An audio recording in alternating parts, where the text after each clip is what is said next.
It is my honor to bring to the stage Mr. Frank Joyce.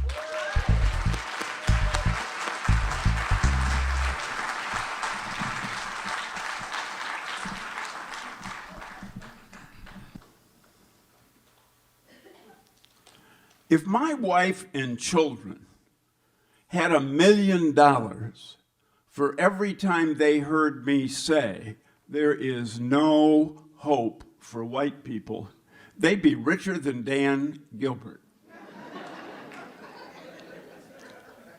But as I stand here today, I think there is a little bit of hope for white people. And this is a story about how I got there. It's a summer day in 1960. I'm 19 years old. I'm driving down 8 Mile Road near Greenfield. I see some kind of demonstration out of the corner of my eye, and I decide to go see what it's about. I turn around.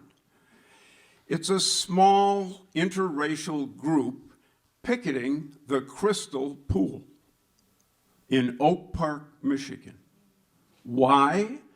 Because in 1960, the Crystal Pool was for whites only. No black children allowed at the Crystal Pool.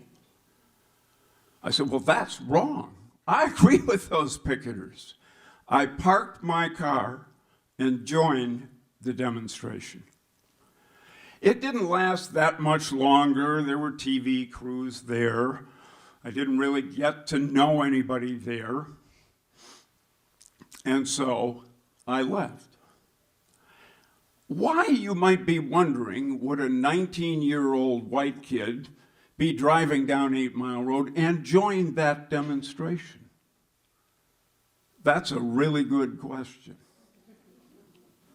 I grew up in an atmosphere of white supremacy. I was not a kidnapped child of Detroit. I was a kidnapped infant of Detroit. My parents moved from Detroit to all-white Berkeley, Michigan in the 1940s. Later, they moved to all-white Royal Oak. I went to all-white schools. I learned white history. I was immersed in that culture. At that time, it was so total and so pervasive. Like Tim Wise says, the fish don't know they're wet.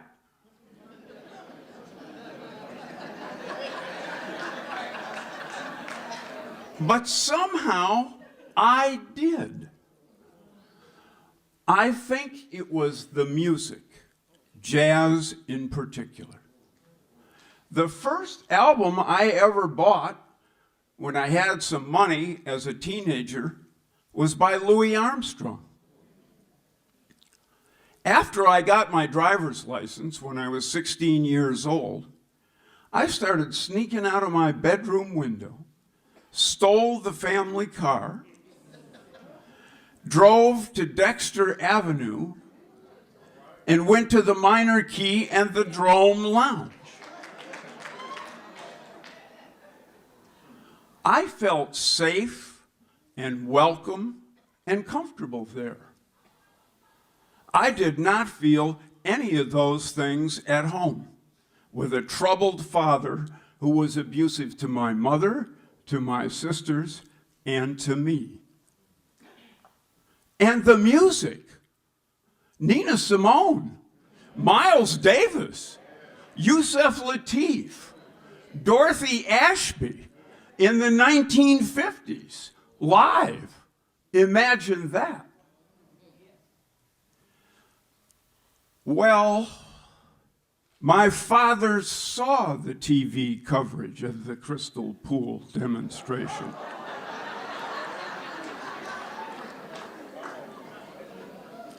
I was out on the street at age 19.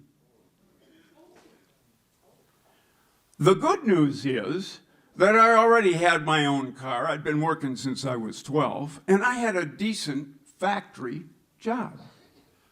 I got an apartment, first in Royal Oak, and then a little bit later in Detroit near Wayne State. Wayne State, here we go again.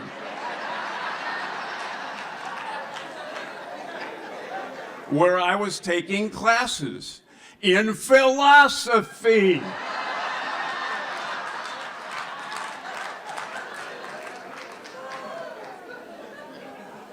My Wayne State was a little bit different than Dr. Bullock's.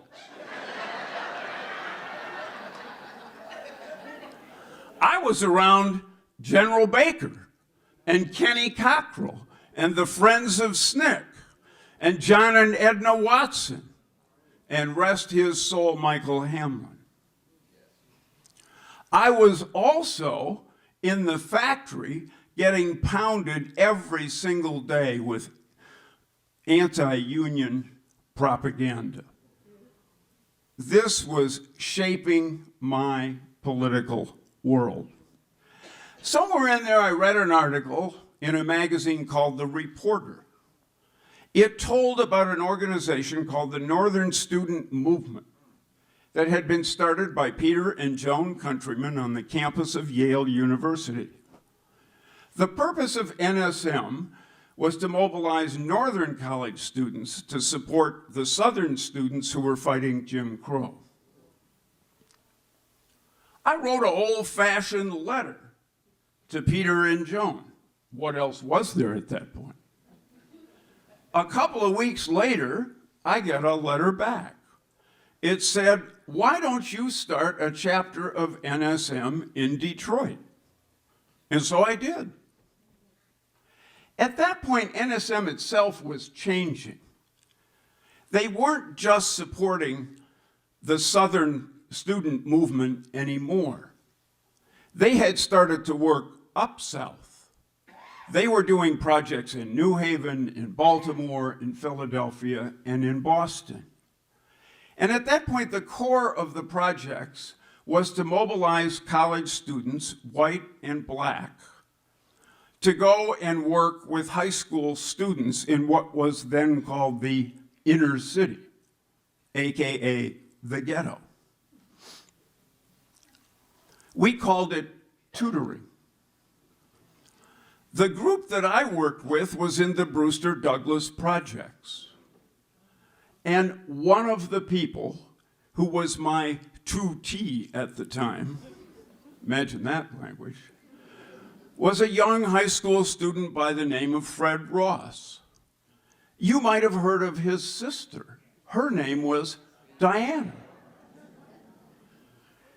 The thing that was happening to me was the thing that was happening to NSM people all over the country. We were learning more from those students than they were learning from us. We quickly figured out there's nothing wrong with these students. The problem is segregation. The problem is racism. The problem is the allocation of resources. We were becoming radicalized. The other thing that was happening in NSM at that time, before this conversation started in SNCC, as a matter of fact, is that we began to ask, does it really make sense for white people to be coming into the ghetto to allegedly help people if the problem is racism and institutional racism and segregation? Shouldn't white people be talking to other white people? And that led to the creation of an organization called People Against Racism, known as PAR. And we began to question our own identities, our own ideology. We began to read James Baldwin and Winthrop Jordan. We began to write our own papers about white supremacy. We took on white churches, segregated white restaurants, the white media, and white police departments in the suburbs. I'd already been arrested a bunch of times in Detroit. I was so proud when I finally got arrested in Royal Oak.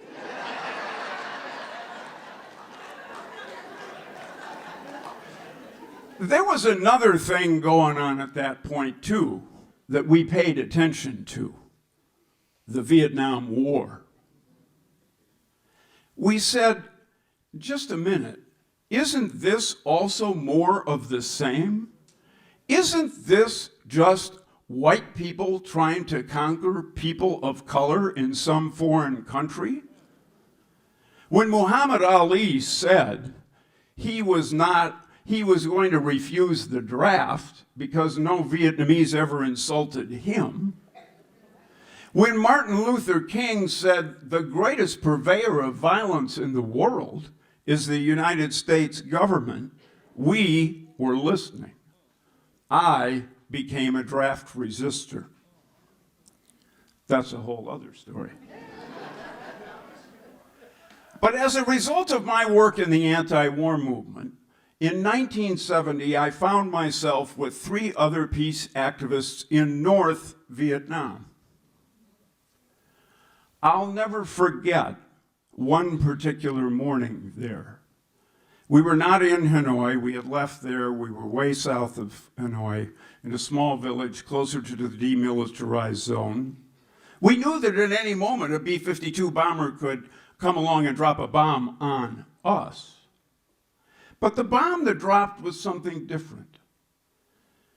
At breakfast one morning, our Vietnamese hosts said they had something to tell us. What they told us was that 4 white students had been killed at Kent State University in Ohio and others wounded. What I most remember about that moment is how concerned and how grief-stricken they were. Think about it. At that point, probably 2 million Vietnamese had been killed by the United States, by B-52 bombers, massacred in places like My Lai, victimized by napalm and Agent Orange. But the human emotion and concern that they showed about students who were protesting the war on a college campus in Ohio and dying for it was deeply meaningful. They knew and we knew that something had changed. And sure enough, when we got back to the United States, there had been a shift. The killing of white students made a difference. White people who had been sitting on the fence up to that point were now coming out against the war. It's sad to say this, but it's a little bit like now. When drug addiction reaches the white community, it's a disease. When it was in the black community, it was a character defect. Same logic was in play. Fast forward through a few decades, if you will, some ordinary life things, divorces, jobs, children, stuff like that. Some more political organizations, some more political causes. It's 2007. My wife, Marianne, and I decide to attend the World Social Forum in Nairobi, Kenya. We'd traveled a lot, but neither of us had ever been to Africa, for one thing. And we definitely identified with the World Social Forum. Nairobi was fascinating. It reminded me so much of Detroit. One black city, another black city. The World Social Forum had 66,000 registered delegates from around the world. So many social and political activists that the forum itself was held outdoors at a soccer stadium. It was the only place big enough to hold it.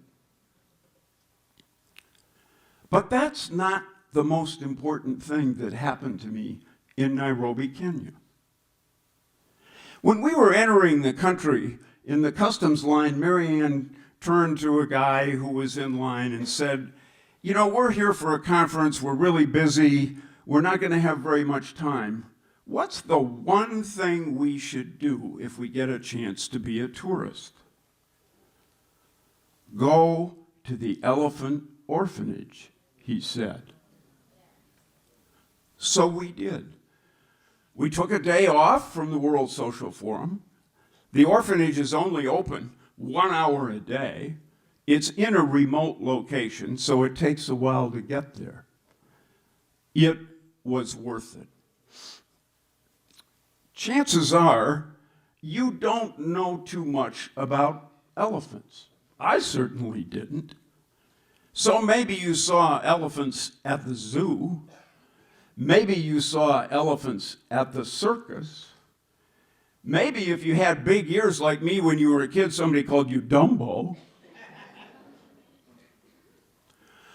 But that began an educational process at that orphanage that continues to this day. I learned that elephants are a highly evolved species with extraordinary social skills and networks. And they are led by women, by females. I also learned that baby elephants mature at about the same rate that humans do. The adolescent boys, by the way, are a lot of trouble. But baby elephants need the nurturing, the emotional nurturing from their mothers just as much as humans do. Now, there's another thing that we all know about elephants. They aren't valued for their social skills. They are valued for their ivory tusks. That's why there are so many elephant orphans in the first place. Did you know that back in slave trading times, you could get a package deal? You could order a set of tusks and a slave to carry them from the jungle to you in Europe or the United States. This experience of learning about elephants, of being in that environment, was an epiphany for me in this way. I had already known by that time, many years of political and anti-racist work, that white power was capable of killing black people, indigenous people, Vietnamese people. But what I hadn't really grasped is how much white power is a menace to all life on this planet. White power kills elephants and rivers and glaciers and whales and forests. And from that, my politics began to grow and change in a somewhat different direction.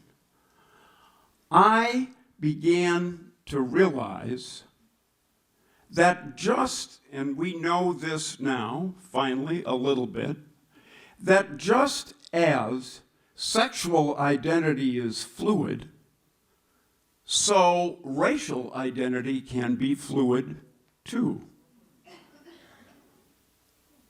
White people can break out of the prison of whiteness.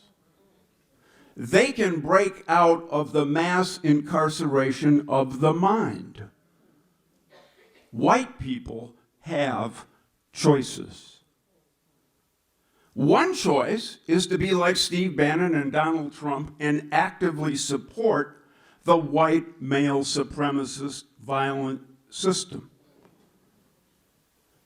Too many people still do that. White people can also be passive supporters of that system. Accept the status quo, go with the flow, say I have my own daily life problems to worry about. But there's a third choice. There's a third way that white people can go. We can be white resistors. We can stand against the white male supremacist violent power system. One of my mentors that I have was fortunate to know was the late and great Vincent Hardy. Vincent, almost every time I saw him, either in person or speak to a group, would say, I am a citizen of a place that does not yet exist. Amen to that. We can't change our skin color, but we can change our minds and our imagination. We can imagine that place. In fact, a woman from Detroit, Michigan, years ago did that very thing. The late Lillian Genzer wrote a pledge. I take this pledge every day. You can take it too. We'll have copies available on your way out. Here's what the pledge says. I pledge allegiance to the world, to care for earth and sea and air, to cherish every living thing with peace and justice everywhere.